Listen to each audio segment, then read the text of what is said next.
জয় নিতাই, জয় শ্রী রাধেশ্যাম। আজ আমরা আপনাদের শ্রবণ করাবো কংসের পূর্ব পরিচয়। কংসের কথা আমরা সবাই জানি, ভগবান শ্রীকৃষ্ণের মামা ছিলেন। ভগবান শ্রীকৃষ্ণ তাকে উদ্ধার করেছে এবং তাকে উদ্ধার করে কারাগার থেকে তার মা বাবা, কৃষ্ণের নিজের মা বাবা অর্থাৎ বসুদেব দেবকীকে সেখান থেকে উদ্ধার করেছেন। তাই কংসের পূর্ব পরিচয় কি আসুন আমরা জানি। মহাবিষ্ণু নারায়ণের পুত্র হচ্ছে শ্রী ব্রহ্মা, শ্রী ব্রহ্মার পুত্র হচ্ছে শ্রী দক্ষ মহারাজ, আর শ্রী দক্ষের কন্যা হচ্ছে দিতি। এদিকে শ্রী ব্রহ্মার অপর ছেলে মরীচি, মরীচির তনয় শ্রী কশ্যপ। এই শ্রী কশ্যপের সঙ্গে দিতির বিবাহ হয়। তো দিতির বিবাহ হওয়ার পরে দিতি এবং কশ্যপের দুটি সন্তান হিরণ্যাক্ষ, হিরণ্যকশিপু। হিরণ্যাক্ষকে বরাহ রূপ ধারণ করে ভগবান বধ করেছিলেন। আর হিরণ্যাক্ষের তনয় হচ্ছে কালনেমী। এই কালনেমীকেও ভগবান বধ করেছিলেন। উগ্রসেনের স্ত্রীর নাম হচ্ছে পদ্মা। তিনি একদিন রজস্বালা অবস্থায় সুষামুন পর্বত দর্শন করতে গিয়েছিলেন। সেখানে তিনি অবস্থান করছিলেন। সেই সময় সৌভপতি দানব ধ্রুমিল কর্তৃক তিনি ধর্ষিত হন। অর্থাৎ এই দানব রাজা সৌভপতি তিনি কি করলেন, উগ্রসেনের রূপ ধারণ করে রানীর কাছে আসলেন এবং তার সঙ্গে রাত্রিবাস করলেন।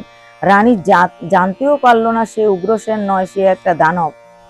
তো এইভাবে রানী গর্ভধারণ করেন। সেই গর্ভধারণরত যে পুত্রটা জন্মগ্রহণ করেন তার নাম হচ্ছে কংস। অর্থাৎ কংস উগ্রসেনের পুত্র ছিল না, তিনি ছিলেন একজন অসুরের পুত্র। তাই এই কংস জন্মগ্রহণের পর ধীরে ধীরে তো তার অসুর স্বভাব বাড়তেই থাকে। কংস যখন বড় হয় তখন মগধের রাজা জরাসন্ধের দুই কন্যা অস্থি এবং প্রাপ্তি, তাদের সঙ্গে কংসের বিবাহ হয়। তো কংস তখন জরাসন্ধের খুব আপন হয়ে গেল।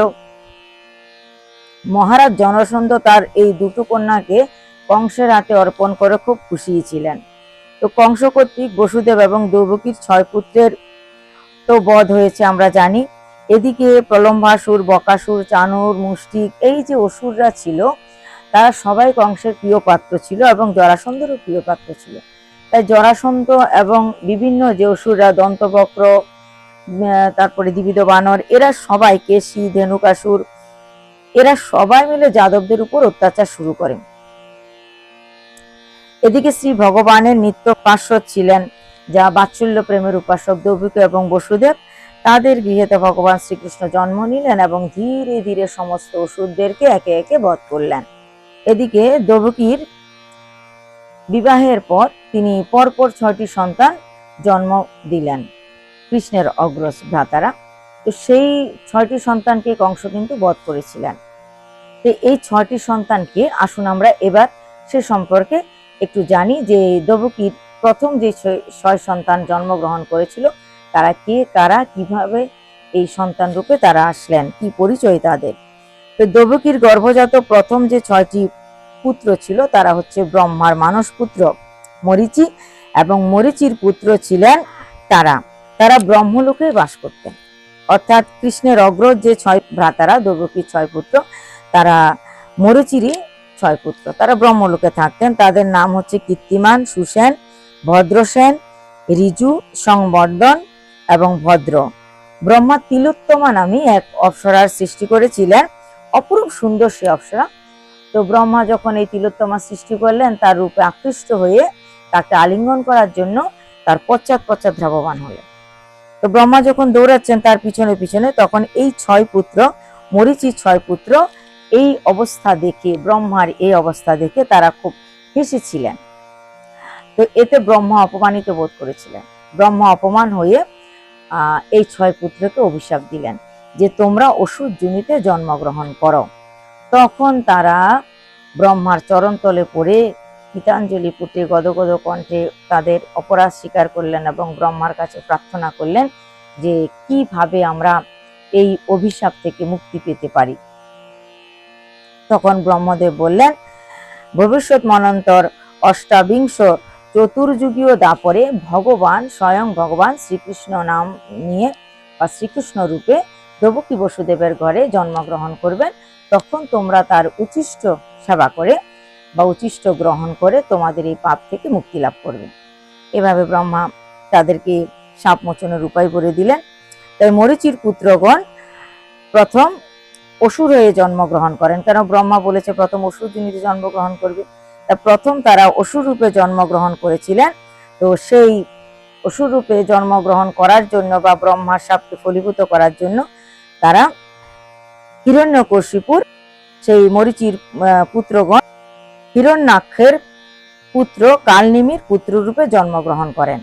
তা প্রথমত তারা ছিলেন কি মরীচির পুত্র, তারপর তারা যেহেতু অভিশাপ পেলেন অসুর জনিতে জন্মগ্রহণ করবেন, তাই তারা হিরণ্যাক্ষের পুত্র কালনেমির ঘরে জন্মগ্রহণ করেছিলেন। কিন্তু কালনেমির ঘরে অসুর জনিতে জন্মগ্রহণ করার পরেও পূর্বজন্মের সংস্কার বশত তারা অসুর হয়ে গেলেন না, বা অসুর ভাব তাদের মধ্যে ছিল না। তারা ভগবানের আরাধনা করতেন, সবসময় ভগবানের পূজা করতেন, ভগবানের ধ্যানে লীন থাকতেন। তাদের এই অবস্থা দেখে পিতা খুব ক্রুদ্ধ হলো, তাদের বাবা খুব ক্রোধিত হলেন। আরে তোরা অসুরের বংশে জন্মগ্রহণ করেছিস, কিন্তু তোরা অসুরের যে শত্রু সেই ভগবান বা নারায়ণেরই পূজা করিস, তাই তোরা অসুর জনিতে জন্মগ্রহণ করার উপযুক্ত নস।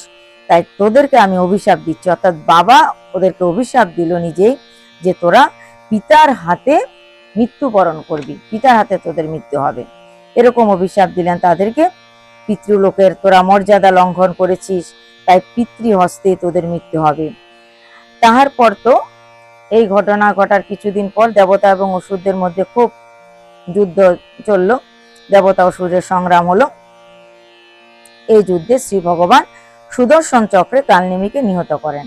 আর শ্রী বামন দেবের আদেশে বলি মহারাজ সুতলে গমন করেন। তো বলি মহারাজ যখন সুতলে গমন করে সেখানে রাজত্ব করতে লাগলেন, সেখানে কালনেমির এই পুত্রগণও সুতলে গিয়ে বসবাস করতে লাগলো। তো কালনেমির পুত্রগণ যখন ওখানে গিয়ে বসবাস করছেন, সেখানে তো পিতার হাতে তো মৃত্যু হয়নি, সেটা রয়ে গেল, যেটা হিরণ্যকশিপুর পুত্র কালনেমি তাদেরকে দিয়েছিল।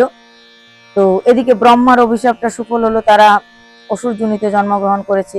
কিন্তু মুক্তির উপায়টাও এখনো বাকি আছে। মুক্তির উপায় কি?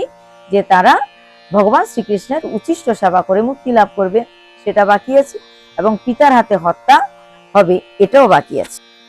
সেই অভিশাপ দুটো ফলভূত করার জন্য কি হলো, তারা আবার জন্ম নিল। কি করে? ভগবান শ্রীকৃষ্ণ একটা লীলা করলেন।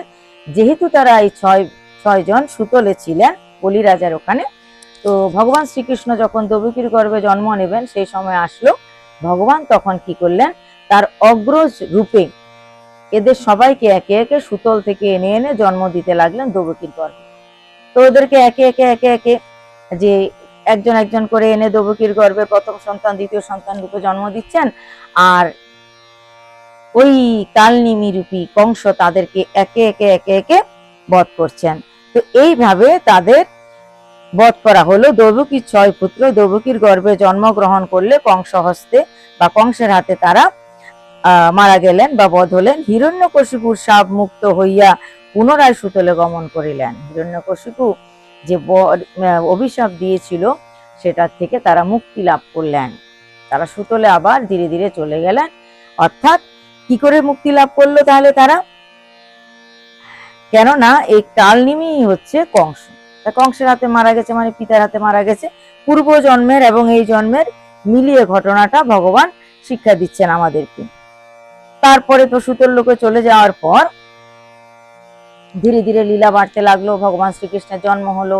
ভগবান শ্রীকৃষ্ণ কারাগার থেকে মুক্ত হয়ে বসুদেব তাকে গোকুলে রেখে আসলেন। গোকুলে ধীরে ধীরে লীলা করলেন, বৃন্দাবন লীলা করলেন, তারপর মথুরা লীলা করলেন। মথুরা লীলা করার পর মথুরা ত্যাগ করে তিনি দ্বারকা লীলায় প্রবেশ করলেন। দ্বারকাতেও লীলা করছেন। সেই সময়ে একদিন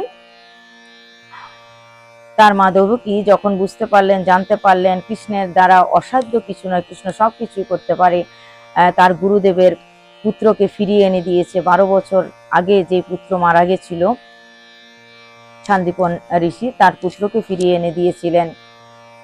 তাই এই সমস্ত ঘটনা জেনে একদিন মাতা দেবকীও বললেন যে কৃষ্ণ তুমি তো সবই পারো, তাহলে আমার যে 6 পুত্র তোমার অগ্রজ যারা দেহ রেখেছে, যাদেরকে কংস মেরে ফেলেছে, তারা কোথায় আছে, তাদেরকে একবার আমাকে এনে দেখাও। তো যখন কৃষ্ণকে এই কথা বললেন মাতা দেবকী, কৃষ্ণ তাদেরকে সুতোর লোক থেকে আবার নিয়ে আসলেন মায়ের কাছে। মা তার সন্তানদেরকে পেয়ে বহুত খুশি হলেন, অত্যন্ত আনন্দিত হলে। তো মাতা আনন্দিত হয়ে স্তন দুগ্ধ বয়ে যেতে লাগলো। তো সেখানে দ্বারকা লীলার মধ্যে দ্বারকায় আনয়ন করার পর ভগবান শ্রীকৃষ্ণের উচ্ছিষ্ট মাতৃদুগ্ধ অর্থাৎ দেবকীর দুগ্ধ এই 6টি সন্তান আবার পান করেছিলেন। মা তো তাদেরকে দুগ্ধপান করাতে পারেনি, বাৎসল্য প্রেমের মূর্তি মাতা দৈবকী, তিনি তাদেরকে দেখা মাত্রই তার স্তনকির বইতে লাগলো, তাই তিনি ওই 6 পুত্রকে আবার স্তনদুগ্ধ পান করিয়েছিলেন। তাহলে কি হলো, ওই যে ব্রহ্মা বলেছিলেন শ্রীকৃষ্ণের উচ্ছিষ্ট ভোজন করে তোমাদের মুক্তি লাভ হবে, এইভাবে তারা ভগবান শ্রীকৃষ্ণের উচ্ছিষ্ট অর্থাৎ আগে দেবকীর দুগ্ধ পান করেছিলেন ভগবান শ্রীকৃষ্ণ, তার উচ্ছিষ্ট সেই দেবকীর দুগ্ধ আবার পান করলেন এই 6 জন ঋষিকুমার। তো এইভাবে তারা মুক্তি লাভ করেছিলেন। তা আমরা আজকে জানলাম কংসের কিছু পরিচয় বা কংসের বংশ পরিচয়। আর আমরা কি জানলাম যে দৈবকীর যে 6 পুত্র, কৃষ্ণের অগ্রজ যে 6 জন, তাদের পরিচয়, তারা কোথায় ছিলেন, কিভাবে আসলেন, কিভাবে ভগবান শ্রীকৃষ্ণের 6 ভাই রূপে জন্মগ্রহণ করেছিলেন। আজকে এই পর্যন্ত, আগামী দিন আবার আপনাদের সঙ্গে দেখা হবে। আজকের জন্য জয় নিতাই, জয় শ্রী রাধেশ্বর।